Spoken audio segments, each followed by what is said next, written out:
Can you hear me? I can hear you. Can you hear me? Boom, I can. Welcome back to the show. Thrilled to be here to banter twice a week now and just catch up on all the gossip. On that, I mean, it's great that we can come just the day after Halloween in particular. I feel it's an important day, the day after Halloween.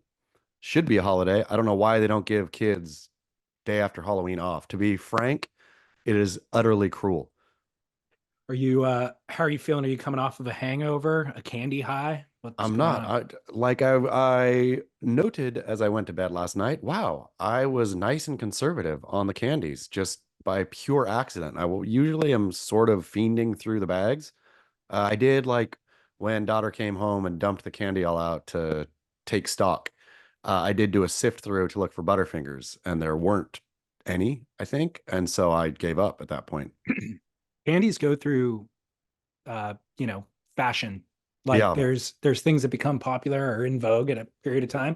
And I feel like Butterfinger is just out of vogue because it's bad for your dental work, probably. it must be. I mean, but that is, I've realized I am a one-trick pony when it comes to my candies. I like Butterfinger apparently, or I don't like it. I got into the candy stash that we were going to give out a couple days prior to Halloween, and I rediscovered a love for Twix.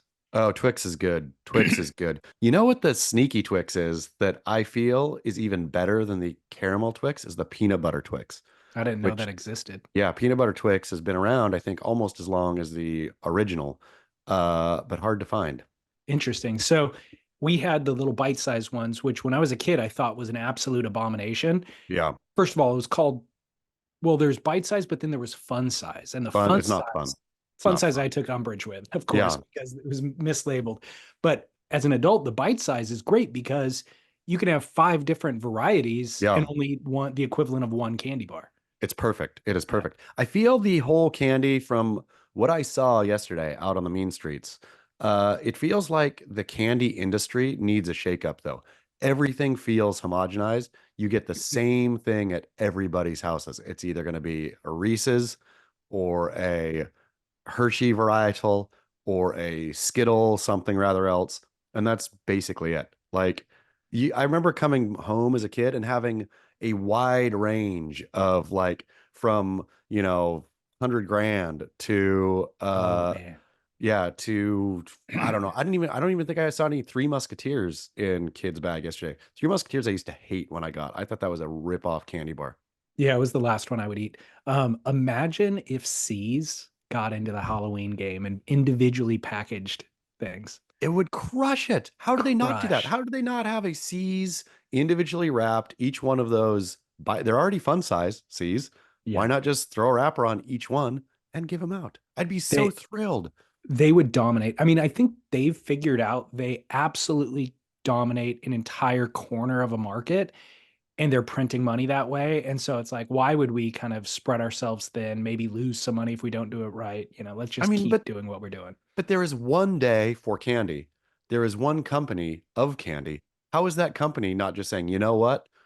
It's time for a rebrand here. We are going to also become the certified gift or give the thing you give for Halloween. It's going to They be the really thing you should. give for anniversaries, for Valentine's Day, for Christmas, Thanksgiving, any kind of this stuff, but also the biggest candy day of the year.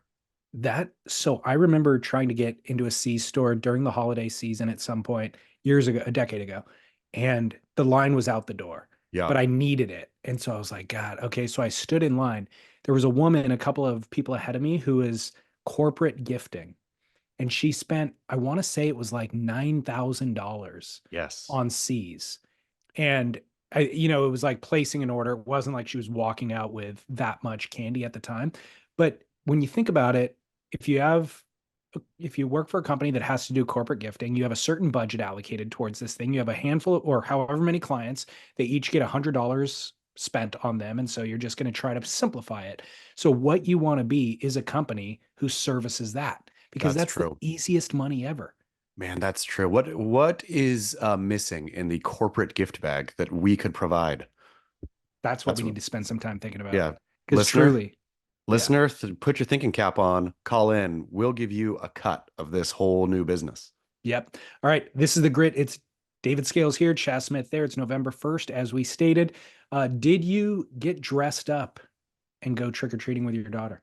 No, I went trick-or-treating with the daughter and friends, but no dress up for me. And to be frank, I don't think I saw that many, or it felt like I saw less dressed up adults last night. I wonder if like the tension of election coming up and inflation and various stresses here or there took a little bit of the joy out of Halloween for the older set. Dude, I think they get dressed up in their family. Everybody's a character from a certain thing just for a photo on Instagram. Then the parents take off the costume and go walk around the neighborhood in normal clothes. Yeah. I mean, I Because I saw see it on Instagram all the time. I don't yeah, see it out in the but public. you don't see it out in public. No. Did you take Austin out for how many laps? He lasted about an hour, which is way longer than I expected him to last. Yeah. So he's 3. He actually just turned 3. Last year, when he had just turned 2, he loved Halloween inflatables. He loves the Nightmare Before Christmas. So he loves the theme of Halloween, but he wasn't necessarily comfortable going up to people's houses. So I think we had him in the stroller last year and we went around and looked, and that was good enough for him, was just seeing Yes. it all.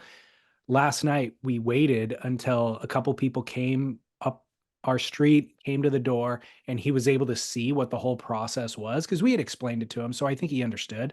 But once he saw 2 or 3 groups come by, he was amped to get his costume on. And then he went out for a full hour. Couldn't even hold his bucket of candy by the end because that's how heavy it was.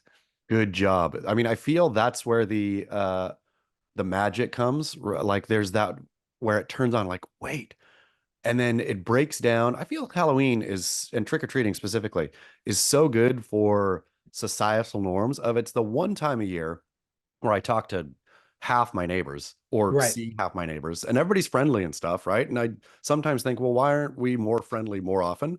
But we're not, and that's fine. But for a kid, I feel like breaking that like shyness barrier and then giving a reward of candy for, okay, I'm gonna muscle through being shy. I'm gonna go knock on a stranger's door, and the stranger's going to give me a candy is a good Yeah. lesson, I feel. Danger aside. it the detail that is so funny that we could have built an entire show premise around is being overly friendly with your neighbors on one night and then ignoring them tomorrow and every other day of the year.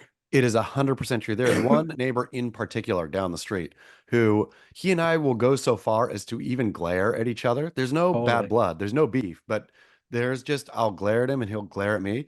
And then Halloween, kid goes up to the door and it's like, hey, how you doing? Oh, you got a new truck. Yeah, sweet. Okay, well, see you later. And then just today I will glare again. It's so funny. I am the glarer.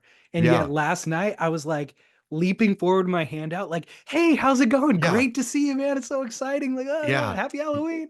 It's It was like crazy town. it shifted my personality 180 degrees. But only for one night. When Yeah. the clock Oh yeah. strikes midnight on November 1st, then back to Grouch. By the time I got back to my house, I've forgotten all of their names. Like 100%. Yeah, that is like my when it's Halloween, what's your name time? My ear and other ear is just a tunnel. It's a wind Exactly. tunnel that just sucks right in and out. Exactly. Okay, well, good. It was an exciting night. Glad you're not hungover. The other thing that you're talking about with not overindulging in candy, I haven't even had to train myself. It's not Yeah, like I have the impulse to eat the candy and I'm trying to fight the impulse. It's a strange thing about getting old where I want to listen to my body. And I think I've learned over the course of decades, injecting sugar and insulin into my system right before I put my head on the pillow not a good doesn't idea. net good results. Well, I'll tell you what though, more than that, it's the aging out of, or for me at least, which I never had a major sweet tooth, but if Halloween was a savory holiday, if you were going door to door and getting like uh little bite-sized caramelized Gruyere drizzled over a ham, something rather else on a little muffin or something like that, a bite-sized portion of biscuits and gravy. I'd be like, is a little helping of stuffing with some gravy on it. I would just be like like rolling down the street. I'd be so full. That is so funny. It'd be even better if they didn't do bite-sized portions. What if it was just a community plate or a Yeah. community bowl of pho?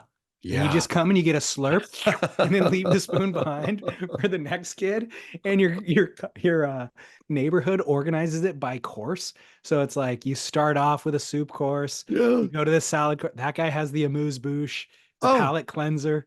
now that I think about it, though, great friend staying with us here. They dressed their dog up as a hot dog, and the wife was a hot dog vendor, and husband had a tray of hot dogs that were cut into kind of bite size, and they took that out trick or treating, and people cleaned them out. Because people do want a savory snack. You want a savory snack. You don't, as Yeah. an adult, you don't want a super sweet thing, Yeah, like I like it. on end. I like it. I like it a Yeah. lot. All right, for next year, let's keep this in mind. Let's Yep. not forget, like we always forget everything. Let's do the communal fubble is perfect. Exactly. Okay. I didn't see this on Beach Grid or anywhere else, but guess what? Sasha Jane Lowerson um poses the idea of launching an OnlyFans page. Oh, where did you see this? On her Instagram stories, she posted a let's call it sexy photo and says, quote, thinking of starting an OF's account that will be free with a pay-per-view option for content. Would you subscribe, with a poll asking yes or no? Wait, Sasha, It's hold on. it's Is it probably still gone by live now. right now? No, I've got it screenshotted. I'll send Oh, it to you. thank you so much. I was going to Yeah. say, how did, I mean, I'm going to blame Derek on this one. This is Derek's beat, but this is too much. Yeah. Yeah. Yeah. So, question to you. Would you subscribe? I would not, unfortunately. But wow, what does that make you think? I'll tell you my first thought. Yes. She's got a bunch of new tattoos, like Okay. full neck and chest full tattoo. Looks like a floral arrangement or something. Um, my first thought, I thought long and hard actually about it, because the pose and the kind of plea, the OnlyFans thing is still really interesting thing. It was still really interesting to me. And the asking for the validation thing. So let me walk you through my mental exercise that I went through. Oh man. Ooh, that picture. Thanks So for I think sending it. the picture itself did re- almost demand that I had a long, hard thought about it. No pun Yeah. intended. Yeah. So the mental exercise that I went through. Let's presume you felt misgendered. Your sexuality obviously is limited by that misgendering. Like, you can't fully express your sexuality, right? Yes. So then you get to a point in your life after decades where you shed your cocoon and you expand into a fully formed butterfly, and you see this beauty within yourself that you could never embrace fully before. That's where she's at, right?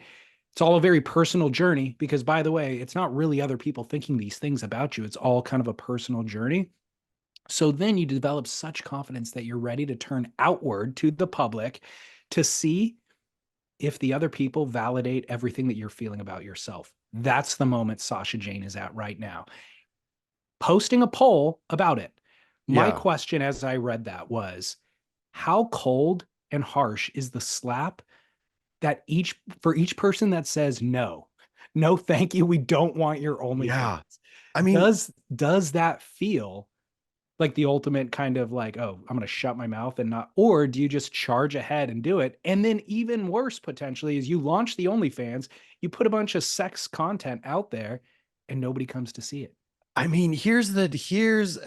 this is a minefield if there ever was one. Let's just be quite frank. And I really appreciate your thoughtfulness in pondering like the mentality behind it, right? That's I'm yeah, go- that's I'm gonna have to wonder though if Sasha Jane ain't a bit of a masochist, where she must, because she's so public with what she's doing, right? And I think I would imagine that part of the impetus behind that is we have to change the narrative of this, right? We have to normalize trans people in society. If we're all just quietly doing our thing, then it doesn't get normalized. So we need to be out and we need to be pushing this thing, right? We need to be forcing people to engage with it because that's the only way it's going to shift mindsets long term. But and that may well be. And I wonder how much though is tangled up. It feels like being very public, asking something like this, putting a picture like that on there, you're definitely going to get a strong reaction. This is not a what you're look it seems like you're definitely looking for also haters to come in and slap you with the no, and that you're going to like it. I agree that she does get a lot of the kickback or pushback, but she's expressed outwardly that she doesn't like that and doesn't appreciate it, and it She hurts says her. so. She says Yeah. it, but I don't know why you would go on Instagram, a place. It's not like social media is a safe space. Let's be quite honest about that. Social media is a uh place that's, fairly toxic. And Yeah. so going on social media, I don't know where you would go to publish you're going to do an OnlyFans page or ask about it, but I'm sure there's another place, right? Like a Substack or something like that, where she could have a real genuine conversation with people who are applauding her journey. I think you take this to Instagram, you're going to have the mob who's very anti you and anti what you stand for. The gate is open for them to all come right in as well. Well, now that I think about it, it's weird to post it as a poll. You either do it or you don't do it. Precisely. Like Yeah, if and then you if you it, do it, then you advertise that you've done it on exactly. Instagram, and sure, and then let the like that's precisely what I'm saying here is the poll part of it, or asking about it feels like you're looking for negative attention. It's only going to generate even if there's only one no that gets pressed on that poll and there's 100 yeses or 1,000 yeses, you are going to fixate on the one no, and it's going to erode your self-esteem to a certain degree. And so there is no point in posting the poll. There is either I want to make money off sexual content, so I'm going to publish an OnlyFans and then I'll advertise it through Instagram and deal with the hate later and cash the paycheck, Yes, or don't do it at all. But the poll does make it feel, you're right. I see. because I don't it think feels she more of thought a it through that much. I think that she literally wanted just enough validation to help push her into going through with it and doing it. and or she's either going to do it or not going to do it. Her mind is made up, but she wants this, like, the titillation of rage and of stirring the pot and of having the mob potentially descend once again, right? I mean, Yeah. let's the and like the anti Sasha Jane crowd has come at her multiple times already, right? One, for winning women's longboarding events, for being on Rip Curl, as a woman pioneer, B, more times than that. So she knows what the pile-on feels like. And again, this seems like you're asking for another pile-on. This doesn't seem like you're genuinely interested in, hey, what do you think? Friends, I was just thinking about this. This is the kind of decision that you would, if you were going to make it, you would probably talk to people close to you. And then what are you going to get out of this poll other than, Right. if I would imagine the thing that would disappoint her the most is if there was no real reaction. If there was like 40 yeses, 5 no's, and nobody like spitting venom in the comments. Yeah. It's a very interesting Like, society that we're living in right now. I ain't Because gonna, I think about like my own journey of what I described earlier, feeling insecure about certain things and then kind of coming through that and like yeah, maybe, and mine is way less socially mine is all very socially accepted. Mine is way yes, less fraught with peril than her journey has yeah, been. Like mine is feeling comfortable naked in front of a partner. You know what I yeah, mean? Like, and I got to a certain point in adulthood where I'm just like, I don't care. I'll be naked I don't, yeah, and so that was a very freeing thing or maybe dancing. We've talked about dancing at a yeah, wedding. sure, Up until 25, I was very kind of uncomfortable and now I don't give a crap. yeah, But all of that, there was nothing that like dancing in front of there was nothing that the crowd could have done that would have stopped me once I embraced it. yeah, Once I embraced it, it's like I'm just having fun no matter what. I don't care what anybody else says. And so What if you would have, what if somebody you kind of respected, though, you're dancing at the wedding and somebody you respect comes over and gives you a real up and down look, like, and shakes their head a little bit, like doesn't say anything, just you were couldn't clearly made yourself embarrassing to a person you respect, and then they just kind of walk off. Would couldn't you, care less. you wouldn't rethink your dancing at a wedding program? The only person that I would care about, or that I would attach that story to because I care about their opinion, is my wife. Yeah. And no, I would not, even she. I would be like, sorry, you already married me, you're stuck with it. You know what I mean? But my point is that, like, back to your Instagram's not going to do anything. If you're even questioning it, you're not ready to do it, basically. Is Yeah. what it is. Like, if you're fully in the embrace mode of, like, the butterfly loves itself and is flapping its wings fully extended, you wouldn't even post a poll about it. I mean, You'd be unless posting the content. I suppose, though, Sasha Jane may be a modern marketing expert Yeah, you're right. and That's understand and realize that getting all this, if she does get this thing to pop a little bit, if, for example, I'm not going to write about it, but if Derek Riley chooses to write about it, and there gets to be a, all this stuff happening, then, that's what you want, I would imagine. If you're trying to market this thing, then you launch it and there's people aware of it, and, and this is blah, this blah, is the tease in advance that it's coming, exactly. and you get people stirred up about it. Yeah, that would be great if she did. Look, I support it. I support, for the record, I will not subscribe, but I will support the idea of her doing it. When I see the numbers of what people are making on OnlyFans, if that's what you decide to do and you feel like that is a great expression of your personality or sexuality or whatever, by all means, it's an unbelievable platform. I saw a meme, not a meme, but a headline in the last couple of days. Even Lily Allen, I guess, is a musician, a singer, Oh yeah, her and feet her saying she makes more off her feet. All she does is post feet photos, foot on photos Wiki on Feet, or not Wiki Feet. There's a foot. It's not even an OnlyFans, right? There's a whole foot. Only Feet or Oh, something. yeah, there's like a full foot fetish website. It's Yeah. just pictures of her feet. She makes more off that than she does off her music or off her Spotify earnings nowadays. Yeah, And let's be. Do you know Lily Allen?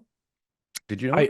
I definitely know her name. Like, she's big enough for me to know her name, but I don't Yeah, know her she's music. like she's not just a like nobody musician. She was a major, maybe, I mean, not Beyonce level, but she is a significant singer, has a significant following on Spotify for sure. And yeah, she's not just a nobody. I think it's also indicative of Spotify doesn't pay very well. Yeah. I mean, and That's Spotify is at this point more or less a monopoly, right? Like it's Yeah. either take it or kick rocks. Yeah, I'm gonna look her up real quickly. So on Spotify, let me see. Usually it tells you how many. Oh yeah, All 7,300,000 monthly listeners. So that's significant. 7 million listeners, which for sure puts her in the top 1% of Spotify artists. Yeah. Like, But OnlyFans generates more money because it's all direct. And I mean, I've heard even like not that big of celebrities, just like somebody who went viral on a meme, then starts an OnlyFans and they're clearing, $100,000 a month or something. yeah. I mean, It's ridiculous. for Sasha Jane, our dear Sasha Jane, worry about the broader impacts of all this on her own mental health, I suppose. I personally do as well. But that I don't know her well enough to, like, that's my general concern on a personal level. I don't know her well enough to even make that assessment. I Sure. presume if she's going public with these things and putting it out there, it's not like she That has a she's private cool. account. She's doing it Yeah. publicly, then it becomes, I just almost presume, like, oh, you have gotten over that barrier, and it's a broad discussion at this point. Yeah. I mean, wow, yeah, it's impossible and to sit, as a cisgendered white male speaking to another cisgendered white male to make any real to make any like blanket statement about it. I just yeah, yeah, it Well, feels unfortunate. incidentally, part of our duties as jurors for the Florida Surf Film Festival is to review the life and death of Westerly Windina. Have you watched the doc in its entirety yet? I haven't yet. I just started it and have not finished. I'm looking forward to the finish. It's I'm glad that it's completed. I've been waiting for it for a decade. It's well done.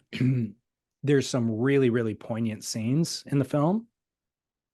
Westerly was totally raw and gave full access to Brisk. Um, and his Westerly's family did as well. There was a scene with Westerly's brother when she comes back from Thailand after getting gender reassignment surgery, and the cameras catch that initial interaction with the brother processing it. But what was interesting to me is how much my own personal opinion on the subject matter, or my perspective on the subject matter, has changed in the last few years. And it's my perspective, not my opinion, because I don't think I've had really a strong opinion about it before. But my perspective previously was trying to figure out um not the sincerity of somebody's transition, but the what was motivating it, maybe. Like what Hmm.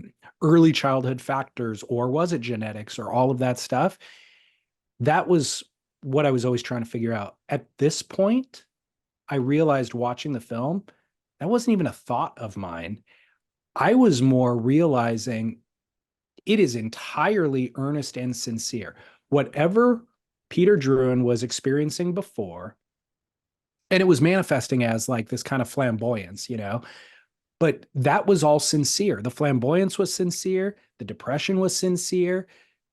The desire to transition into Westerly was an expression of it for a period of time, and that was entirely sincere. What Westerly was experiencing in the highs and lows of the transition and dealing with society's kickback was all sincere as well. Like all of it is real feelings, And so I felt a lot more sympathetic to what she was going through, and did not even care what the early motivating factors were that may have predispositioned her to feel that way. The question I suppose I have about that is I've heard tell that Peter Drone slash Westerly is she back to Peter now officially? Well, Not yeah, to so spoil the end of the film, but it's not quite a spoiler because the title of the film is The yeah, Life and Death of Westerly Wendina. So Westerly, yes, he got she got gender reassignment surgery to go from male to female, and then he decided Westerly had, expired essentially. And so now he's living as Peter Druin, but, presumably still has the female parts because of the reassignment surgery. yeah, had the full surgery, and I've heard some stories about Peter Drone slash Westerly Wendina that may suffer from like either some kind of narcissistic personality disorder thing, like that there's something else going on, right? And so to take concrete steps to do something that is irreversible when, and obviously nobody's going to get in there and stop it and say, hey, man, like maybe really go see a shrink first. And I'm not saying or suggesting that all people who are transitioning have mental illness or mental disease, but I've heard from people very close to both this project and to Westerly Peter that there's definitely something else happening there. And to take a permanent step, not again, not that anyone should get in the way, I suppose, but that is just I don't know. I guess somebody should get in the way, maybe, or somebody should ask, hey, man, like, what, maybe see a shrink first. So Westerly had those people in his and her life throughout, constantly having those conversations. Jamie Brisk among them, by the way. Yeah. Um, my point that I was trying to make is all of it was sincere. She was experiencing exactly what you're talking about. So there could have been diagnosable other things that were conflicting with, maybe even muddying the water for Westerly for how she felt about something. But that was all what she was going through. Yeah. It wasn't a show for anybody else, let's say. And there might be a drive within her and him to, seek other people's attention, but it was sincere that she wanted to Well, express and maybe live this. as a woman for a The period of time and then didn't anymore. the interesting thing about this film, I think, and the real bravery, is in Jamie, or on Jamie telling this story, because this story doesn't have a natural, robust audience, right? It is Right. story for a fascinating story for fascinating story's sake. Because you're going to have the people who are going to see this movie is either people who are anti-ish trans, who aren't going to like a watching a man transition into a woman, right? And then you're going to have the super pro trans crowd who is certainly not going to like watching somebody transition from the woman back into the man, right? So on all sides, this story is ringed with terror, other than people who are just interested and intrigued by a fascinating story. And I think Jamie's bravery in seeing a fascinating story through, instead of pulling the plug on it and or thinking about the market, thinking who is the actual audience for this. Because if you're thinking of the actual audience, man, the actual audience in today's climate is not that big. But maybe uh the story itself will break through that wall a bit, and people will be able to watch something that makes them uncomfortable and not feel they need to opine on it. Just watch it. Which is, I seems like that's what you did. Yeah, so they have a one of the talking head quote experts in the film is a trans advocate, and what she was saying kind of at the end of the movie was everybody's story is different. There's no one transition story. And so my feeling as the viewer was this isn't really a trans story. This isn't really a trans movie.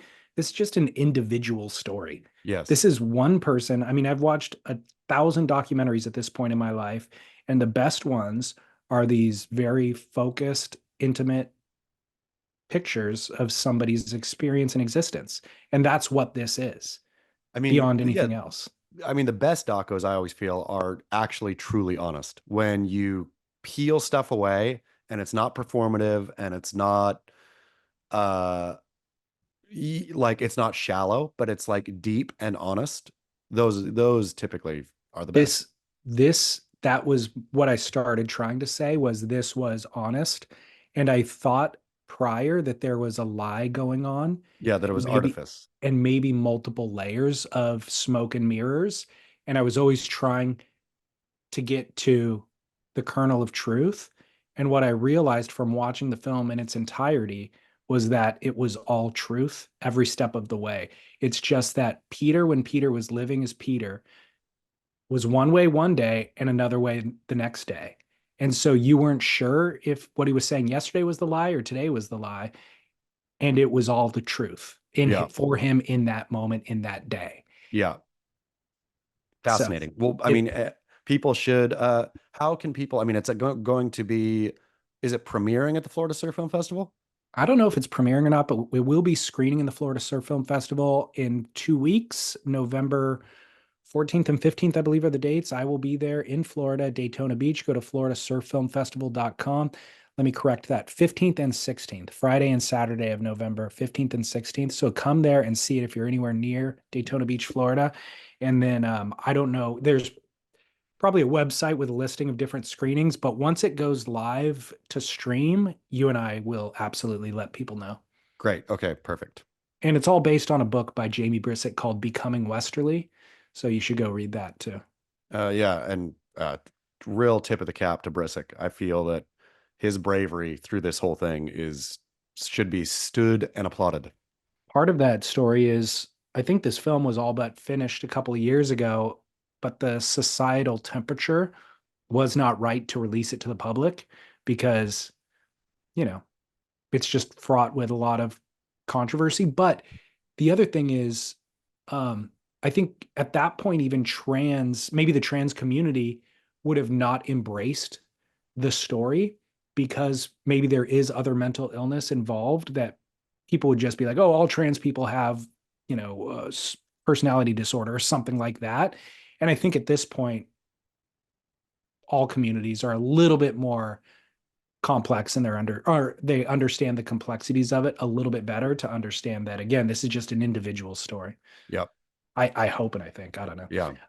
Well, this transitions in no way comfortably to Erik Logan, quote, sacked. He sacked WSL CEO Erik Logan posts chilling message 16 months after unexplained disappearance from surfing.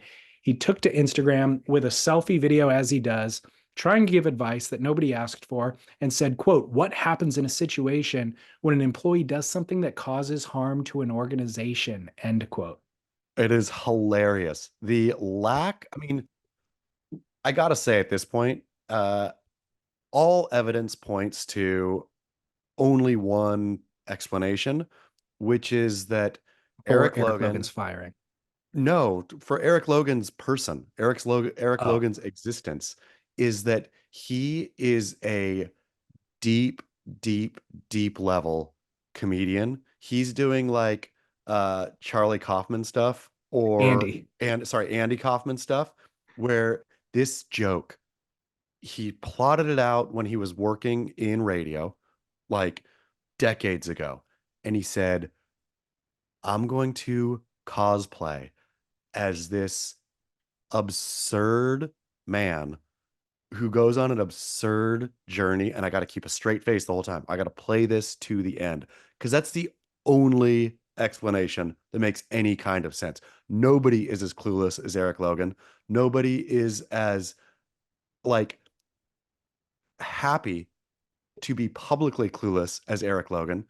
Like, I'll look at the comments on that thing on his video, and he'll have comments, right? They'll be like, "You go, Erik, and you do this thing," and stuff like that. Where I'm just like, what is this? What is this utter odd comedy show? It it has very few other explanations that could be feasible other than what you gave, except his audience is an odd of people who would like appreciate the joke is really an audience of like eight. Yeah, You but and I are two of them. sure, I know, but I feel that I don't think that Andy Kaufman did his jokes, did, when he was wrestling women and all that. He was enraging most people, right? During that whole time. Most of his jokes either enraged or went over people's head. There was probably like 7 people who really got the depth of it, and it was worth it for him to do it for those 7. Well, so in what I'm trying to say also is that the people who are enraged are only about 12. Yeah, I mean, for sure. Eric's audience, let's be quite frank, is not very robust. But I mean, It's remarkable. it's remarkable. I don't know how you could go with a straight face and do that video. I don't know I how with know. a straight face after getting fired, like brutally. And again, this wasn't for those who forget, this wasn't we as an organization are moving in another direction. We really thank Erik Logan for the time he put in, for the guidance he provided during his years. The World Surf League grew in this way and this way and this way and da da da da. No, Erik Logan got one sentence. Erik Logan is no longer with the company. Like, Vanquished brutal. mid season, mid event, NDA signed. Nobody talks. Nobody knows. No explanation at all. Done and dusted. And then Erik comes back a year later, or 18 a year, months, 18 months later, 16. talking about what to do, like again, and answering a question nobody asked. He Nobody asked. he wrote this question to himself and then decided to publicly answer it. What do you do when an employee does something that harms the company? Yeah. How do you let them Absurd. go? It's And he absurd. offering advice for some, and that's so this is my take on it was actually different maybe than you would have anticipated is who would know better than him? You know what I Yeah. mean? Like I saw a meme this week that said watching Donald Trump and Elon Musk, two men who together have 17 children with 6 different women preach about traditional family values Yeah. is hilarious. Who would know better than those Yeah. guys? They A lot know of it all. kids. They've done it all with a bunch of different people. They have a Yep. big brood. They're doing it Yep. successfully. Boom. Who Erik who Logan knows better? how to get fired and for causing a company, for causing an organization harm. I Lean mean, on Erik, him for advice. I mean, it's 100. You're exactly right, 100% right that Erik could tell you exactly the warning signs. He could say, "Hey, when I started getting the itch to get a little close to the girls on tour. That was a good sign that things were going down for me. And so if you feel that or see that in an employee, something to look out for. If you were going through a divorce and you went to a therapist, and the therapist you had two choices: one who had been through a divorce or one who has a successful marriage. Exactly. Who do you go Divorce. to? The divorce. Every time. They've been through it. Yeah. They know how to navigate it. She's So ridiculous. in a incidentally somewhat related story, I guess, tangentially related story, I'm going to publish an interview next week with our current and two-time women's longboard champion, Rachel Tilley, Mm-hmm. who is really, really smart, really articulate, really kind of a wide breadth of knowledge, because there's not a lot of money in longboarding. So you have to actually go to college and like get a job and all this sort of stuff. So she worked for the WSL doing partnerships. Anyways, go listen to our episode next week. It's great for a lot of different reasons. But there was one detail that I remember when she won her first world title. She was the youngest world champ ever in Yeah. surfing. How old? She was 17. Okay. So the distinction that Joel brought to light recently was Margot Oberg, I think was 15 or 16. Mm-hmm. And that was an organization that eventually became the ISA. So that remains true, and it's a different organization. But if you create the caveat of the current professional organization, which was the ASP and is now the WSL, if you just use those athletes and those stats, Rachel Tilley, Carissa Moore was the youngest, and then Rachel Tilley at 11 years old decided she wanted to be the youngest world champ ever and actually set her sights on it. And sure enough, at the age of 17, became the youngest female or the youngest world champ ever. Happened to be a female, happened to ride a longboard, but the youngest world champ ever for that organization. So more recently, Caitlin Simmers won, and the WSL, as we discussed here, promoted her as being the youngest world champ ever. They didn't put a qualifier of the youngest female world champ. They didn't put a qualifier of the youngest female shortboard champ. They just said the youngest world champ ever. So I asked Rachel this question of, who's the youngest? And she said, well, I am. And I took umbrage with the WSL about this. She worked for the WSL. So she had access to the communications department, the decision makers, everybody. And their response to her was, you know how it works. It makes a better headline if we just put the youngest world champ ever. And she said, well, it's not true. You can put the little one-word addition that says the youngest shortboard champ ever, and that would be true. Yes. But what you're stating is not true. And they said, no, that's not the way we do it. We're not going to do it that way because this just makes a bigger splash. She goes, well, I worked really hard for my title and I earned the title. And what you're saying is not true. And they said, well, we're going to do it our way. I mean, that's amazing. Like like right when you think that the World Surf League is just reached kind of its bottom, because that's the way I feel and kind of felt through, I don't know, the last few months, right? Like the Erik Logan roller coaster, WSL, those were weird years, right? I mean, there was very public, obvious, weird decisions being made everywhere. Feels like they settled down and decided, oh, let's not fly so close to the sun. Let's just settle down, just be down here. But then you realize, no, it is as corrupt and idiotic an organization it ever was. They just don't have Erik Logan out front as the face of idiocy and, just boondoggling. They needed, I think, a front man to kind of do the messaging and then to receive any of the kickback and flack.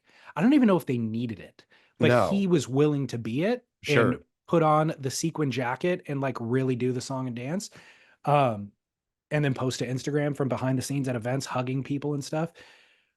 But I think beyond that, and this is now my own kind of speculation, this is not Rachel Tilley's words, but just from talking to people like Rachel and various people who've worked at the organization, it really feels like there's no real strong direction at the top. And so a lot of people aren't necessarily that great at their jobs, and they're kind of phoning it in. And so she said she took it to the decision makers, and they said exactly what I said. And then they also said, well, talk to the communications department if you want. So she reached out to that person, and that person just basically said, no, like we've already got it out there this way. We're not going to go print a retraction. Yeah. It's just, it is what it is kind of at this point. So that person doesn't particularly care about their job. But if the person at the very top doesn't have a strong direction and or integrity in telling the truth, they're just kind of trying to, everything's moving so fast. There's a new headline. We got to punt the headline out there. They're not doing the research to figure out if it's right or wrong. They just get the headline out there, and nobody's going to hold them accountable. There's nobody at the top, again, with pointed and accountable or integrity to hold them accountable and say, you did your job wrong.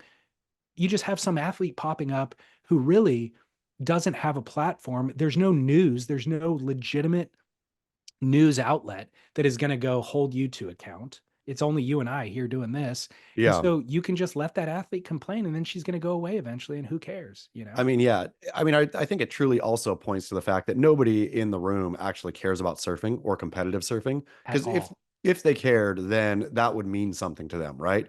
They care about generating clicks. They care about selling this thing, whether it be they can unload the tour at some point or sell more pools or whatever. This is a marketing gimmick. And why are you getting in the way of, hey, this just sounds good? We literally, legitimately do not care about any of it. So Joel Tudor cares. Yeah. He cares about surfing. He also cares about history and revisionist history, right? And so he goes out there with the information, but they cancel him. Yeah. They didn't cancel him for that. They canceled him previously, but that's how they handle it. You Yeah. know, because that would be a wonderful thing to embrace and then leverage and to be able to use, and that, hey, this is valuable information. No, they They just don't care. cancel it because they're that inept. And I think also they and this has been true for a long time. The World Surf League despises its core fan. It despises its core fan. It hates its core fan. Doesn't want its core fan. If its core fan stopped watching entirely, they would gladly lose those basically all of their eyeballs and just keep pretending that this is a thing in order to try to sell something else to a bigger audience. They're like, you guys are tiny. Screw you. Not only screw you, hate you. We're going to mock you. We are going to do things that are so foolishly in your eye, just poking you in the eye. We don't care. What they, unfortunately, because they're not good at their jobs and they don't appreciate surfing, what they're failing to realize is we have the roadmap for them. Yeah. Our advice for how they should alter and change their decision making is for them to achieve their end goal of growing their audience. But Well, I mean, yeah. I mean, the it thing would is, require though, them, now it would require them to do their job better, and that would take a little bit more work. And nobody from the management level is asking them to do that. I mean, I think at some point, though, I think we've only had the monopoly of the World Surf League, and that is ending, I feel, right? Like natural selection's coming on with the surf Oh, thing. yeah. And I don't know that that will be the thing that topples the World Surf League, but the more of these other contests there are, eventually somebody's going to create a program and a platform that the audience actually likes, and then the World Surf League will be done. Like the only real power they have right now in the monopoly is that they lock these athletes up, right? Yeah. Uh, Again, though, the problem for them, so any athlete who is on the championship tour, I think, I don't know about the Challenger series, but for sure on the championship tour, you are not allowed to go surf other contests.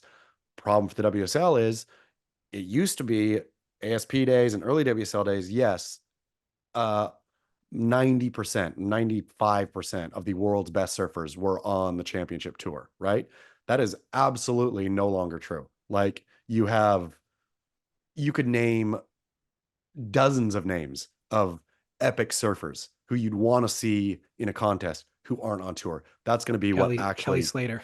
yeah, precisely, which is what's going to actually topple it at the end is people are going to be able to go tours with super interesting surfers that people want to see more than whoever just got on to the, WSL through the Challenger series. Like who are the dudes who qualified this year? Do you even know? I have the list. It's not in front of me right now. Yeah, but it's It's a whatever, right? well, I mean, just off the top of my head, Alejo Muniz, Yeah. David Silva, Edward Grogia or whatever his name is. Yeah. Sammy Pupo, I'm interested to see to a certain degree, but it's But you've already seen a Sally bunch. Fitzgibbons. We've already seen a bunch. Yeah, So like yeah, everybody, you've either seen them a bunch or you literally don't care. And that's going to be the problem for the WSL at the end. And that's the problem with the bloated tour is there's you have a lot of surfers who aren't interesting. well, at least they run in great waves around the world. That's Hey, the best part. speaking of telling lies, pros in the wild, an email came through that said doubt in the wild. Ooh, Remember we told that story about the quote Pacific we Northwest? sure did. And then Mark McGinnis called in and was like, that sounds a little fishy. I Yep. don't know. I don't know a spot that has that That and that. type Yep. of a setup and that type of a thing. Well, the original storyteller wrote in and said, gentlemen, I was gutted, all caps, when I heard you guys call into question the veracity of my Pros in the Wild submission. I have written and rewritten my response in the weeks since. And thankfully, you guys provided not only a problem, but also the solution. I thought to myself, what would betterhelp.com/surf say to me? The answer was immediately obvious. I smiled to myself and a sense of serenity settled over my previously troubled mind. I cannot win this argument without exposing a sacred space to the masses. As such, I will simply continue to watch the waves and be grateful that there are still some wild places out there off the regularly beaten path. Brandon from the Pacific Northwest. Good job, Brandon, for falling on the sword right there, for sacrificing your reputation as a truthful person in order to save a secret spot. We need more of you out there.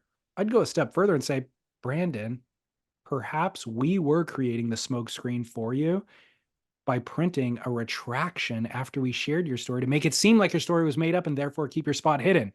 The best part of surf, the layers upon layers of smoke. And you didn't even recognize our good work that we were doing here.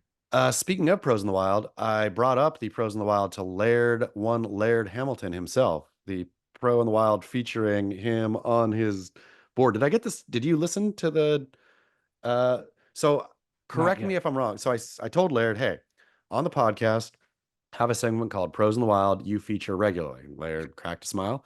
And then I said, and so one, and you tell me, David Lee, did I get the story right? In my memory, guy was surfing. Laird comes out of the mist with a Walkman on his arm and earbuds in. He drops in on the dude and does a helicopter. He didn't drop in on the dude. Okay. See, Laird knows. And then paddled off. It was a spot in Kauai, and it was kind of a ledgy barrel, and Laird showed up on a stand-up paddle, which was like not the right board for the day. Took off on one that looked like it was going to double up and did a helicopter, like nose ride helicopter in the most critical section of the wave. Okay, so I missed the I mean, I got that part right, but I told Laird, the guy said you dropped in on him. And Laird and Laird said, sounds like me, except for the dropping in part. And so Laird said, if that wants to be that guy's truth, that's cool. You have it. But more likely, I was either on the way first and you were trying to fade behind me, or I was polite enough to know that that's what you're doing and go out ahead and give you the wave behind me to surf, whatever. Laird took umbrage with the dropping in on part. So, which made me think Laird must be a chivalrous dude out in the water, because that was the one part he's like, that doesn't sound like something I would do, the dropping in part. And so, but if that guy needs to think that for his story, think that. Laird was going to give it to him, but also question the dropping in. I'm always impressed with pros who hear a story from 20 years ago and they know exactly the wave that you're talking about. He didn't. He said it did sound like something he would do. And I asked him if he still listened to music in the lineup. And he said, no, he wishes that he could, that is something that technology hasn't caught up to the way Laird wants to listen to music in the water, but he does want to listen to music in the water. But he did have an iPod setup back then. Yeah. He said, yep. He said that was true. But I think now he's foiling only. And I think the foiling and the music listening don't work well together. Weird. I mean, that is something they got to make some sort of device that would work nowadays. He said, we talked about it. He said, I said, don't they have like a Bluetoothy thing or something? He said, yeah, but there's always something slapping at your neck, or it's not quite worked out for Laird yet. Got it. Okay. Well, I do have another Pros in the Wild. Great. Somebody said, "Hey, Chaz and DLS, this Pros in the Wild is a bit of a throwback. I reckon it was fall of 97 or maybe the early winter of 98. I'd recently transferred to the University of California in Santa Barbara from my inland locale, where I had only been surfing about once or twice a week. I was living in heaven surfing. I was in heaven living in Goleta and surfing the 805 zone up and down the coast almost daily. I was lucky that I even graduated.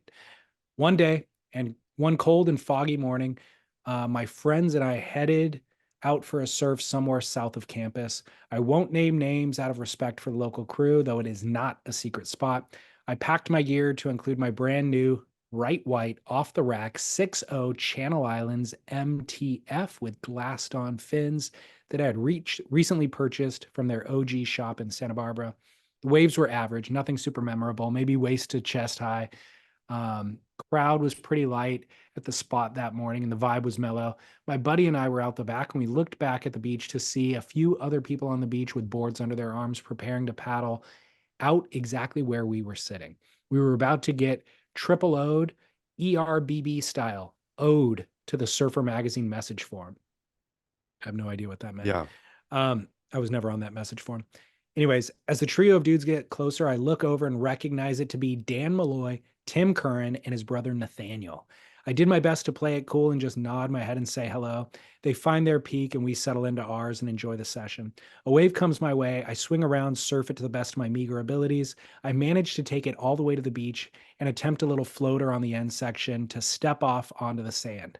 Everything was going to plan until I come unstuck and my board and the board flips over in the whitewash and I landed right on top of it upside down in a sitting position, pinning it to the sand.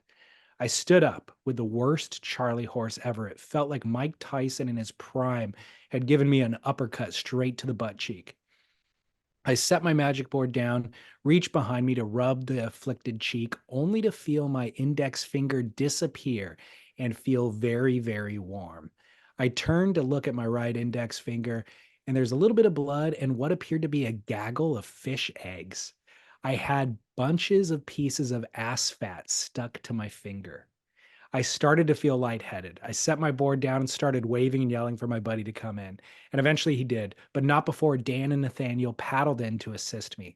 They downed their boards and each threw one of their arms over my shoulder and helped me walk back up the beach to my buddy's truck. Thankfully, he was following behind us, carrying both of our boards. They helped me get into the truck, and my buddy drove me to the hospital to get stitched up. I had a drain tube placed in my cheek and 8 to 10 stitches to sew up the wound.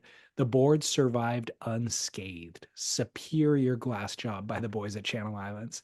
It was a memorable session to say the least, and Dan Malloy and Nathaniel Curran are legendary humans for their assist. Thanks, gentlemen. Keep work. Fresno Ripper. Fresno Ripper, thank you so much. Great story, shining the proper light on two genuinely good dudes. Totally. Rippers, too. I mean, I Yeah. saw footage of Nathaniel this past week at the Palm Springs Surf Club going berserk. And I'm like, I've surfed that wave. It's kind of gutless. Like he was just ripping. Yeah, no, exceptional surfers, the both, and exceptional humans. And now, proof. Do you have a laceration story from surfing? Do you know what your worst laceration was? Yeah, I've definitely had. Are you talking about on the board or like rock or what? Anything. I mean, whatever. Do you have any good stories? Yeah, I mean, it's not great, but like I was in Bondi or somewhere around there, one of the, Tamarama or whatever it's called, somewhere around there. Jumped off, did a rock jump. It was or I like jumped into a pit or something, like, and so I was like, oh, and so I kicked my foot so hard, like it all the way to the bone, just shredded my foot. But I didn't want to look like a big old baby, so I paddled out, surfed. I literally couldn't stand. I just would like drop knee, or I don't know what I was doing. Went in, it was just like gushing blood. It was one of those nasty ones to the It was bone. on, so it was on the paddle out It before was you on the even got to paddle the out. water. Yeah, stupid, Brutal. stupid. Well, if there was cameras back in the day, you would have ended up on kook slams or something. So would have. I had one where the leash extends and then like whips the board, rubber bands the board back Yeah. at you, like after I'd kicked out of a wave or ducked out the back of a wave or something. And it hit me in the side of the head and pierced my earlobe. Like the nose of the board pierced literally my earlobe in half. Oh, And but it was like such right behind your earlobe, there is skull. And so it yeah. really just felt like a punch to the skull. And so I was like dazed by it, had my hand up against my ear, and then felt, the split and the warmth of the blood. I was like, oh no. Yeah. And my buddy was with me, and I looked at him and I'm like, how is it? And he just got wide-eyed and just goes, Yeah. oh, we should go in. And Yeah. I was like, oh no, that's not good. Yeah. And it was Thanksgiving morning actually. And we were hustling up the beach, like we are walking up the beach, and I could feel the flap, like the Yeah. coolness of the wind hitting in a way that never hit before, and the flappiness of it. And he looked over and he goes, maybe we should jog. Yeah. Because he was like, we got to get to the car quickly. And the funniest thing about that story was I end up at urgent care, and they were gonna stitch me up. And I have at a handful of times in my life, I'm going to say 5 times, fainted due to the sight of either blood or needles. And Okay. this was one of those times. I don't think it's happened since, but up until that point, it was an affliction. I somehow got over it. But I remember the girl, she was like kind of cute, the nurse, and she brought over the needle, and she's like, I kind of turned white, and she noticed it, and she goes, you don't have a fear of needles, do you? And it was like too late, You were down for the And count. she had given me, I think before that, or maybe because of that, gave me a cup of water. So I had a cup of water in my lap, and I felt the nausea coming. And next thing I knew, I was waking up and I had this huge puddle in my pants and I thought I had peed my pants. Oh, And so she woke me up with like the smelling, whatever that stuff is. And like I come to, and when I don't know if you've ever passed out, but when you come to, you're like delirious, like very, very confused. yeah. So I like came to, and I'm in a hospital, and this girl's looking at me and she's kind of cute. And I like look down and I see this wet stain on my pants, and I thought I peed Oh, my pants. And I was like, what am I doing here? And then she oh tried to man. explain it to me. I was just mortified. It was brutal. That is a cruel, crual story. Oh, thinking you peed your pants? Do you I know. at this point, do you look like if they're gonna take blood or whatever, do you look at the needle while it's happening? I can now, and I have no problem with it. Like you look at it, you like watch them stick it in, watch the blood. Oh, cool. I I can now. Yeah. like I'm not squeamish about it, but at first I've like disliked more and more the older I get looking at it happening. Like I don't care Interesting. about the way it feels, but like looking at it, I just don't like it. Yeah. No, like I said, there was a period of time where I did 4 or 5 times. I could tell you each story. But I don't know how or why I got over it. Just don't have it anymore. When do you think Austin's gonna get his first stitches? Like I said, he's kind of clumsy. So it shouldn't I be long, actually. feel Yesterday, yesterday before we went trick-or-treating, he's like hanging out in front of the sofa, just spinning. Dad, look at me spin, just spinning. And I could see him getting off kilter. I'm like, yeah. dude, stop, please stop. You're going to get, what if you get injured and you can't go trick-or-treating? And then thankfully that stopped him. But I'm just like, what are you doing? Why are you doing? This only ends with you smashing your head into the table. But it's That's fun, I really good. guess. Getting dizzy is fun. Stitches are such, I feel, a rite of passage. Like I really question somebody, man or woman, if they've never had stitches. To answer your question, he's 3. I presume it'll be before he's 4. Yeah, I would imagine too. He Here's to had a hoping. he had a good cut before he turned 1 that I got a phenomenal photo of. That it's true though that stitches are there's more product now. Like I feel in our youth, if it was deep, you just got stitches. Now I feel there's like glue, there's other Yeah. things you can do to there's fancier butterfly band-aids, all that kind of stuff. Yeah, Second Skin, Yeah, incredible product. Um his bad cut, it was right on his eye, like on the eyebrow, those are and bleeders. totally bleeders. Yeah. So I was like doing the dishes and Lauren was giving him a bath upstairs, and I hear like a thud, and then I just hear her go, David, there's blood. And I like Yes. flew up the stairs. We met at the halfway point, and sure enough, he's just gushing out of like a boxer's kind of a Yeah. punch to the eye. And the first thing I did was whip out my camera and get a photo while I was holding him. And Good call. Lauren was just like, "What are you doing? Why would you do that? Stop it. He needs help." In hindsight, greatest decision ever. Of She's course. appreciative. She appreciated my foresight in that moment because I knew I made the assessment he wasn't going to die. Yeah. So I have the time to take a photo, and you want to see, you're going to tell people about the story, and you want to be able to have a photo that illustrates the Bloody story that you were face. telling. And it's an incredible photo. Good job. Right move. And also, I think anybody who's been hurt some knows that the eyebrow cut is all bark, no bite. It is a Totally. bunch of blood and it's, yeah, minimal damage. Well, if it's your first kid and it's the first one, it's pretty It's traumatizing. good. How are we doing on time today? Do you have to get out of here? Nope, I'm good. All right, let's do a true grit or clickbait switch. Kelly, quote, Kelly Slater's former paramour, Gisele Bündchen, announces pregnancy, end quote. Man, this was, I'll tell you what, David Lee Scales, I had to wake up very early that day to go hang out with Laird Hamilton. And I also felt I needed to get something up, and I'm ashamed to admit it. But that was the only headline I saw, and I was bleary eyed. I was preparing my heart, mind, and soul to go be with Laird, and that was the best I could do that morning. I should have done nothing. I'm going to be frank and honest. Clickbait it is. Clickbait. Good use of the word paramour, though. I like seeing Yeah. the word, and it almost enticed me to read it. Yeah. I like Paramore too. I saw a solid meme this week that was like, what if you are the spawn of Giselle and her jujitsu instructor, and your step siblings' dad is Tom Brady? Yeah. Like your dad is just a rando jujitsu instructor, not even like a famous one. It wasn't like he was world No, champ or something. He's just no. a rando. He's an instructor. Yeah. And you're like, that's my dad, and your dad's Tom Brady. Yeah.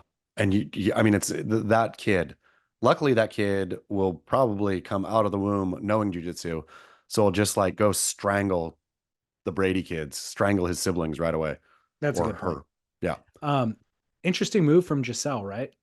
I mean, and like the headlines I've seen since are all talking about Tom Brady's shock. Tom Brady shocked to learn. Tom Brady shocked to discover.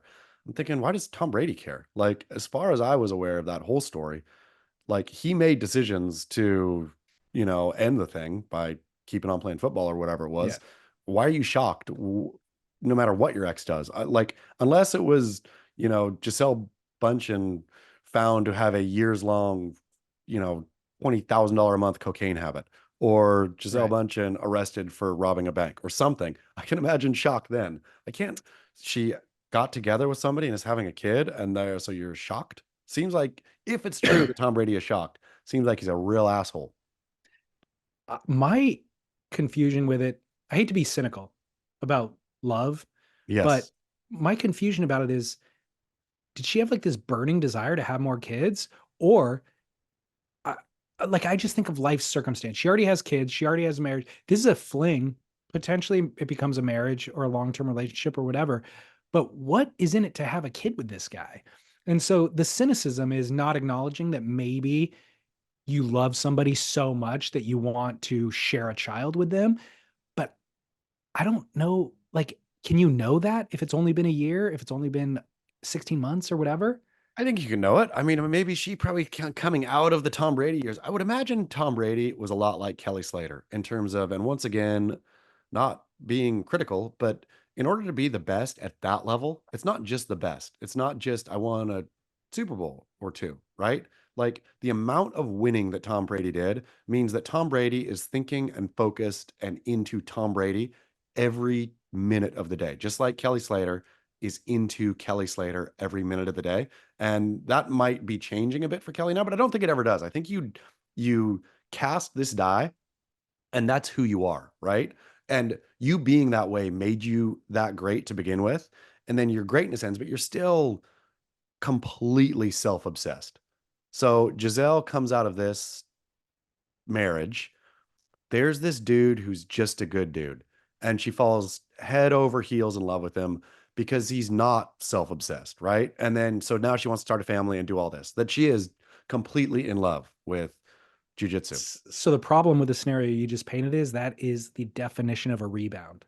Except for if she knows this dude as well, right? Like they, as far as I know, he was both their BJJ instructors. So he's Brazilian, you know, they But share this common thing. I get that. I'm not questioning that. My point is the rebound definition is I hated this person so much, or I grew to despise this person so much that I now find the exact opposite in my next partner. You're right. Like that's not exactly what is best for you. It's more a reflection of your The ex than hatred it of is that. of you. And I will leave space, I will leave room for that. But as a romantic, I'm gonna go out and say that Giselle fell head over heels in love with the dude that I don't know his name. You don't know his name. Tom Brady's kids aren't gonna know his name. It's just gonna be our our other brother or sister's dad. Giselle's husband, Yeah. Giselle's baby's daddy. All right. Well, second also features one Kelly Slater. Quote, surf great Kelly Slater cruelly dismisses preeminent surf thinker Sam George as a nobody. This is a harsh slap and absolutely true. Somebody had mentioned in a Beach Grit comment how many Beach Grit articles is going to generate. I was like, wait, what? The Inertia, Sam George, Kelly Slater, and let's add Aloha Andino, Connor Coffin, etc. Is absolutely true and cruel. So Sam George, just to set the stage here, Sam George wrote a story. I think it was the 10 most influential. Is that what it is? Oh, is this the surf spot story? Yeah, it's like the 10 most influential surf spots, which the Inertia, Sam George writes for the Inertia, obviously, and listed 10 of them, right? And they really was a rando list. Like it is, I I didn't, can look it up real quick. yeah, I'll Uh, just keep talking while you're looking. Tell me when you got it. I've got it right here. The 10 most influential surf spots on the planet. Number 10, According to Sam George. Sebastian Inlet. Number 9, North Narrabeen. Number 8, Killers. Number 7, Ala Moana.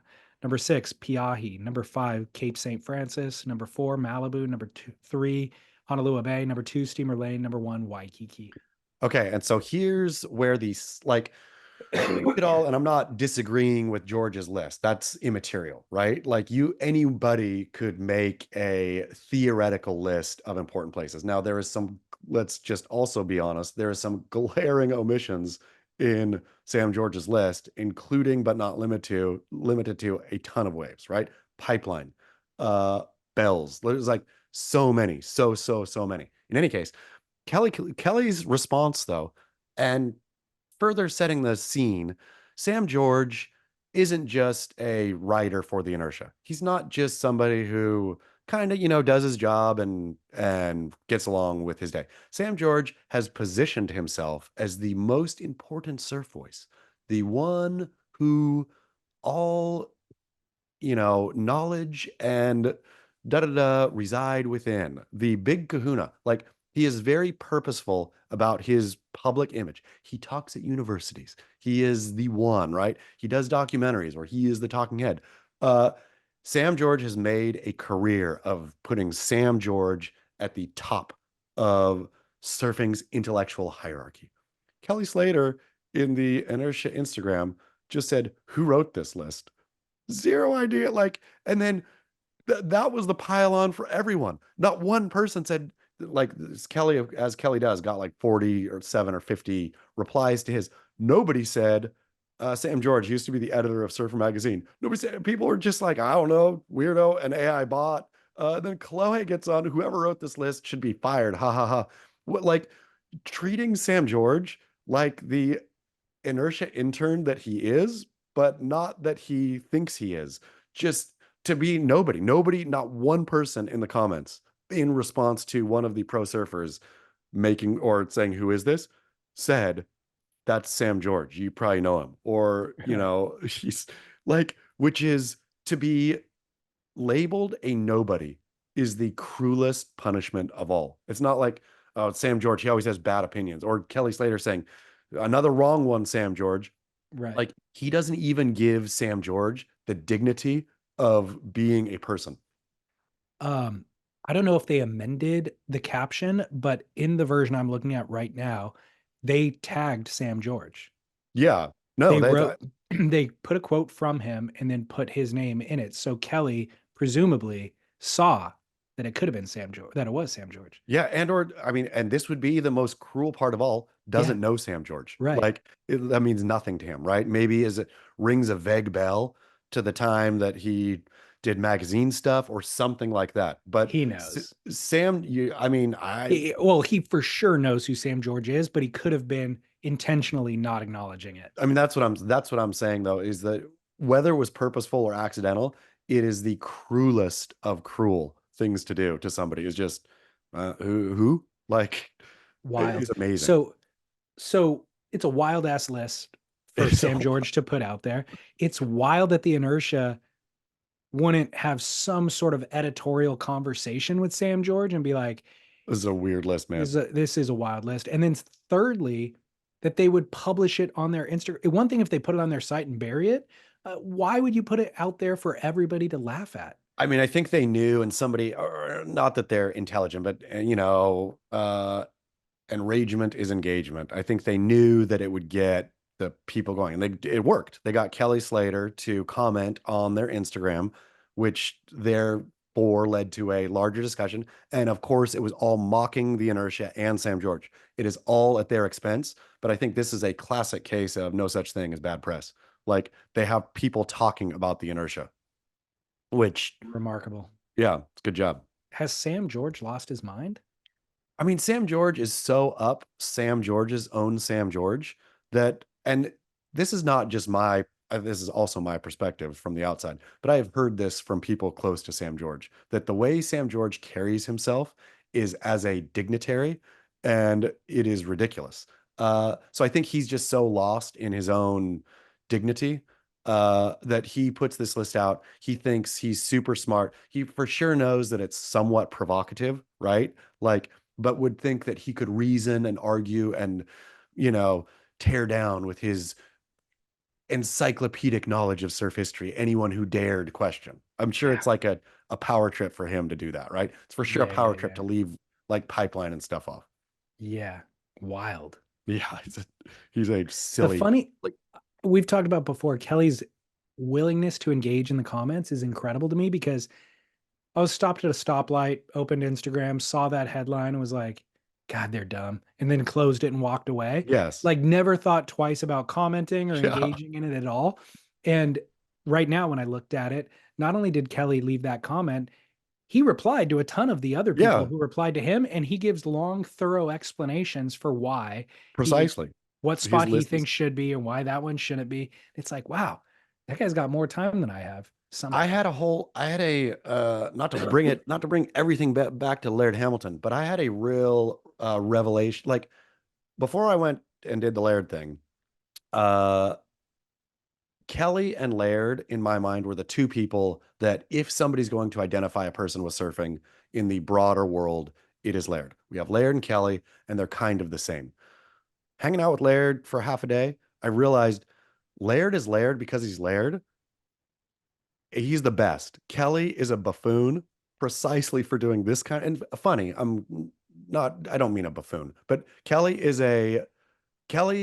not the god of surfing like Laird is, because Kelly is a mortal. Kelly like plays with the people and gets offended and blocks people on Instagram, and is Laird would never do any. Laird wouldn't comment, wouldn't block, is unaware of this conversation because he is sitting at the top of Mount Olympus doing his thing. Kelly is not doing his thing. Kelly is doing stuff for the gram and all this kind of stuff. Kelly is mortal. Laird ain't. Yeah. Bizarre. Real Okay. weird to engage with the inertia of all That's a people. whole weird story. Okay. Well, let's go to commercial break. And then when we come back, I've got a slip and fall story from a listener and barrel or not, of course. HelloFresh.com/freesurf. Surfing, food, and wine, those are my passions that occupy my time and my headspace. But as adulthood and fatherhood has demanded more and more of my time, the act of surfing has gone from a daily exercise to a weekly thing. And the same thing has applied with shopping for meals. It's so consuming, and honestly, it's a bit wasteful. Whether it's buying a jar of something that I only need a tablespoon of, or maybe just a bunch of celery when I only need 2 stalks of it, an embarrassing amount of groceries either go into the trash at the end of the week or they just rot in the cupboard for a year until I do a deep cleaning. So HelloFresh has really simplified and streamlined our dinner life with pre-portioned ingredients delivered right to our door. These are restaurant quality, easy to make meals with simple instructions, and it's also less expensive and healthier than any takeout that we order. And they have over 50 different recipes to choose from each week. The menus are seasonal. So this week we have autumn-inspired dishes like shepherd's pie if you want something filling, or there was an herbed salmon over apple and kale salad that was great last week. We also loved the creamy cilantro flank steak bowl with garlic lime rice and charred greens. And again, this is all delivered to our door, pre-portioned, and it's easy to make. So go to hellofresh.com/freesurf to sign up. We will get you 10 free meals applied across 7 boxes. That's for new subscribers only, and it varies by plan, but it is 10 free great restaurant quality meals just by going to hellofresh.com/freesurf. It is America's #1 meal kit for a reason, and in fact, one that I have been using since 2017, believe it or not. So that's hellofresh.com/freesurf. All right, Chaz, welcome back to the show. Can't wait to hear the slip and fall. This is another wonderful new segment that I look forward to every week. That I never would have saw coming. Nope. But here we are. This one, I think, takes place outside of the ocean, but here we go. Chaz and DLS, this is Christopher J. Ibsen. Called in recently about my dalliance with stingrays. Thanks for sharing. Also, love Noble Rot. Absolutely fantastic mid-break to the week. Calling in for the grit, you brought up slip and falls. So I'm 44 years old, been surfing since I was 13, broken my nose, my cheekbone, ribs, fractured my C3 vertebrae surfing Costa Rica. Also tend to be accident prone skateboarding and doing home improvement, so I've had lots of accidents. But the worst accident I think I can say I've dealt with is a slip and fall. I was an aquatics coach, coached water polo and swimming at a local high school back in 2012, and one day I was getting ready to leave and I slipped on a tiny piece of tile with no diving sign next to the deck, and as I fell, I wanted to protect my head, so I stuck my arm out and I pogo sticked off my left arm, ended up on the ground with my shoulder right next to my left eye. It had popped out so far. Paramedics came, I'm screaming bloody murder on the pool deck with my team everywhere, like a total idiot. Paramedics get there. I don't remember how many shots they gave me, but they kept giving me morphine. I kept telling them it wasn't doing anything, wasn't even touching the pain. Get in the emergency room. While I'm in there, all of a sudden I wake up and I am floating above the room, watching myself get bandaged up as they put my shoulder back in. I was in what they call like ketamine hole or a K-hole, and slipped back in my body and realized I was all done. It was like this transcendental thing. Ended up then spending a year in physical therapy to get my arm so that I could even move it. I was so terrified I was never going to surf again, but luckily I had this amazing physical therapist. They did everything they said, and several years later, over a decade, still paddle out and hit some waves. So yeah, slip and fall, real deal. Keep work, gentlemen. You have some experience with this? Oh man, the arm out of socket is just, I'm so thankful that it doesn't or hasn't gone out and after surgery. But yeah, that is terrible. This slip and fall, great story. Thank you so much for sharing. I did hope it was going to go in a different direction. I thought, got to the K-hole part, he came back down into his body, and then he said, and then for the year, I thought he was going to go embark on a journey of self-discovery. Then I went to the Amazon and I was like doing ayahuasca all the time. And then I was, went to Egypt and sat on top of the pyramids and meditated. And yeah, so the slip and fall changed my whole life because now I am a guru.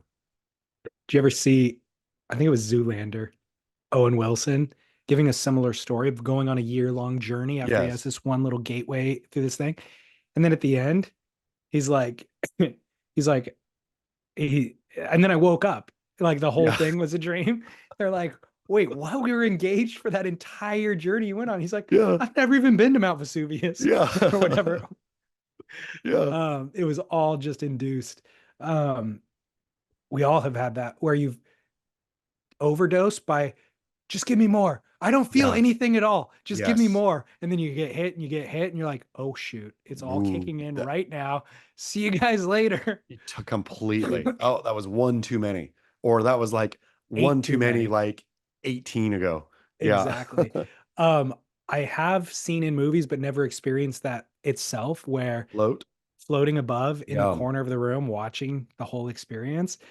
I've heard it as people talking about a near death experience where they were like on the verge from a car crash or something. They're in the hospital and they could see everybody mourning them, and Well, then they that's what I come thought. back. I also thought this is where that story was going. I thought this was had twists and turns that took me by surprise, I suppose. I thought, wow, your fall was so bad that you were dying for like you popped your shoulder out and you were dead for I a know. minute. Yeah. No, Good just story. overdosed. Okay. Barrel or nah, coming off of Halloween, jump scare pranks for your kids or your spouse. Um, I'm gonna go no barrel. I'm gonna go no barrel David Lee. I get the thrill. I see the Instagrams and the TikToks and the YouTubes on the jump scare. I see the reaction. I think it's funny-ish, but I also think, man, like that feeling of being like that kind of scared, uh, I don't like it that much. I mean, I'm not easily, skittish or, a scaredy Yeah. cat, but you can scare anyone by, you do it right. And then that just like, oh, and then you're done with it. It's not like it gives you like this endorphin rush or there's some good thing out of it. It's just like a weird spike of adrenaline and then back down to nothing. So I'm I going to think say you no need barrel. I think you need a good fright in your life. It hasn't happened recently enough for you to really understand the thrill. Yeah, I guess I need it again. I mean, because I'm all about like the jump scare version of like a good roller coaster or whatever, right? Like a fine bottomless drop and a crazy loop and all that. Like I like the adrenaline. Yeah. I just don't like to take my adrenaline from the jump scare dropper. So I was anti a couple of days ago, but I had a change of heart. Lauren goes, I got such a good trick for Austin. And I'm like, what? She goes, it's coming in Amazon today. You wait for it. She explained it's this little box, and you go to open the box, and a spider jumps out and touches your hand. It's on Yeah. this little spring loaded thing. And she explains it to me, and I go, yeah, I saw that on Instagram yesterday too. Like the algorithm feeds us the same things. And so she's laughing. She's like, yeah, I saw it and I ordered it on Amazon. And I was like, I don't know if this is a great idea. Like, he's only 3. I don't know. Like, can it stop his heart? Like, is there some sort Yeah. of medical concern here? And she's like, no, he's gonna love it. And sure enough, he freaking loved it. Did he go It back for seconds? Oh yeah, and he screamed like as if it was the first time, every time for 20 times in a row. Like he loves it. So, excuse me. So then my mom came over this morning to babysit him, and we set him up. We're like, okay, hey, you got to show this to grandma. Like, tell her you got her favorite piece of candy last night for Halloween, and it's in this box. And so he gave it to her, and he got to go through the process of teasing somebody else and getting them. And she freaked out too. And I got to tell you, it's been the most entertaining thing in our house the last 24 Okay, hours. I'm in. I'm back. I'm totally convinced. I'm Okay. like, I was thinking more of the jump scare, like the elaborate kind of let's trick and then hop out or something. More I've than seen a lot of that on Instagram the last week too, and I'm kind of yes. into that too. I like this one though. I like the old school box with something in it that gets you. Yeah. Yeah. And then the other genre on Instagram that exists now is dudes getting hit in the nuts. Like they scare their wife, and their wife has like a broom in her hand or something, and she whacks him like out of Yeah. just response. So beware, cover up if you're going to scare your spouse. Barrel or not, Halloween edition. Caramel apples. Oh, biggest barrel ever. I know they just rip your teeth out of your head, but there's nothing. I'm gonna put caramel apple as peak dessert. Not only do you have the caramel, you have the crisp, especially if it's a good green apple, the crisp like bite of the green apple. And I'm gonna say it is sacrilege to do caramel apple with a red apple. Oh yeah, I agree with you. Yeah. The acid, whatever that You is, in the you green one. need the acid of the green. How do you feel about a candied apple? Don't like it because Yeah, candied apple is terrible. taking the perfection of a caramel apple. And I'm going to tell you this too. I don't like my caramel apples adorned with anything other than it's either plain or with peanuts. That's the only way to do it. Yeah. Any kind of marshmallow, funk, you are anything else other than that. It is perfect as is, other than peanuts. I see peanuts as an additive sometimes, not always, but the caramel apple is the perfect sweet. See, I'm going no barrel on this one. There's a few things in my childhood that were the holy grail that I never got enough of or just rarely even encountered them. And the caramel apple was one of them, maybe because it was seasonal and it was probably more expensive than, it was out of my grasp. So by the time I became of age and I had a little bit of money, that was something that I was like still living with the youth thought of like, man, this is holy grail. So I went, there was a candy store and they were making those and they had all of the ones you're talking about that they're like Yep. caramel and then chocolate and then Yeah. pretzels on this side and then honey on the whatever. So I went and got one of those and it was somehow like the apple had been on steroids too. It was bigger than a normal Yeah. apple. It's like a small pumpkin. And I did not enjoy it. I ate 3 bites of it and I was like, I've had enough. There's no chance I would finish this. In the course of a year, I would not finish this. When I was a kid, I probably would have, but as an adult, this is just way too much. They gilded the lily. I mean, that's Yeah, the problem yeah. with it is you need the right size green apple, a normal but a really crisp one. It depends so much on the quality of the apple and the quality of the caramel. Like both have to be good. But when you get both of those things right, nothing beats it. So the solution here is just to dip it in caramel. Then, like, get really good quality caramel on the side, get the good apple, and then just sit there and dip it. That is preferable, but there is some kind of pleasure to that caramel apple bite of like where you're breaking the skin and all that, which you can't get from the dip. Okay. All right. Well, we will remain divided on this one. Final barrel and all comes from a listener. It's a kind of a long call. I'm going to skip through some of it, but I'll let you at least hear the beginning. Boys, 𝐂𝐨𝐬𝐬. Sorry. Could you hear that? Yep. Okay. All right. Hello, boys. 𝐂𝐨𝐬𝐬. How you guys doing? Greetings from Ballito, South Africa. Two things in the recent episode that sprung to mind. First of all, the poo-pourri debate. For my sins, to put a crust on the table, I work in the chemical industry, and I'm well versed with this product. Chaz. So I'm going to skip through that poopery Okay. part of the call, just cut to the chase. He says it's a great product. It's natural. It's not chemical as Chaz suggested it might be. It's essential oils. It's heavy, so it lays on the top of the water, preventing smell. Your poo will break a barrier into it, which smell can come through. But the trick is to spray another spritz on top of that, and it'll seal the layer. So Boom, that's the done. trick with poopery. Thank And you so then much. and then he gets to the bulk of the call here. Second point was the surfboard in the car convo. Now, I don't have any tale to link to that. However, I have another associated question. In my life, I've probably had, I don't know, maybe 20, 30, no, let's be honest, probably 40 new surfboards. I have a rule throughout my life that the first night that I get a new surfboard, it's good karma to sleep with it. Typically don't sleep the whole night with it because it's a bit uncomfortable. But I absolutely put it in my bed with me, I hug it, I fall asleep, and then in time I just, put it to the side. As I grew older and I had the occasional woman partner, and ultimately, things, that was not very popular. It was hated, but still, I maintain it's good karma, and every new board that I get, I do at least fall asleep with it. Thoughts? Am I a madman for doing this? Or do other people do this in the community? I wonder. Anyway, that's my ramble. Keep work.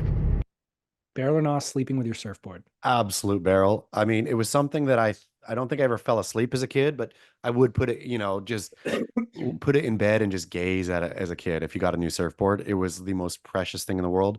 I love maintaining that passion for this thing that is going to gift you either lots of joy or possibly, heartbreak, but it is a relationship. And so to sleep with it, that's the way you seal any relationship. I mean, the most important relationships, I will say. Um, I'm laughing at the fact that he has a sexual partner in bed. With And the surfboard. he goes, by the way, I just got a new board today. It's a threesome. Like, we've got a partner joining. Like, he's had to have that confrontation, that conversation. It's absolutely epic. I mean, I have not heard anything in quite some time that is so great, and that definitely, Beryl, you keep doing it. I've never heard of a other person doing this, but dear listener, if you sleep with your surfboard, call on in. I would love to hear the response of what percentage of people actually do this. It's fantastic. What a fantastic call. I did it once. Like, slept on purpose though, or there was just like, you just loved that board so much that you just brought it right into the sack? I got a new board. It was a used board from Played Against Sports when I was like probably 16, 17. It was an 𝐊𝐿𝐿. Mhm. So it didn't even have, I don't think it even had the Channel Islands logo. It just had the 𝐊𝐿𝐿 logo, like that would be below the hex logo. And it had a really cool art on the deck with like an eyeball and all these. It was just really cool. And freaking love that thing. So the first day I got it, I literally like brought it. I had a twin size bed. Didn't even fit in there with me, but I brought it in there because I just wanted to cherish it. Love it. I love it. And yeah, I mean, definitely had the impulse as a kid, but this is something that we should welcome into adulthood. It's the curves, there's something sexy about a surfboard. It's There like, is. Let's not deny it. Let's not dance around this any longer. embrace it. Okay, well, Chaz, good show. Anything else? I guess we should direct people to Chaz Smith Hates Surfing so they can watch the Laird Hamilton conversation. Laird Hamilton conversation up live at YouTube. Chaz Smith Hates Surfing. You can just Google Beach Grit. And tonight, David Lee Scales, if any listener is this airing today, this program, if any listener is listening to this right now and thinking, I don't have Friday night plans, well, now you do. Water Brothers is playing at La Paloma in Encinitas tonight. I think it's doors are 6, maybe 6:30. I can't remember, but it's tonight. Water Brothers. Sid is going to be there in the flesh. Should be a great evening. So come on out. He takes the best photos with fans. He's Yeah. always so stoic. He fits his personality perfectly. It's perfect. Go get a photo with Sid. I'll be down there. A lot of folk going to come out for this one, I feel. Sweet, man. Have a blast. Everybody go enjoy. Yep. Do. All right. Until next week. Keep work.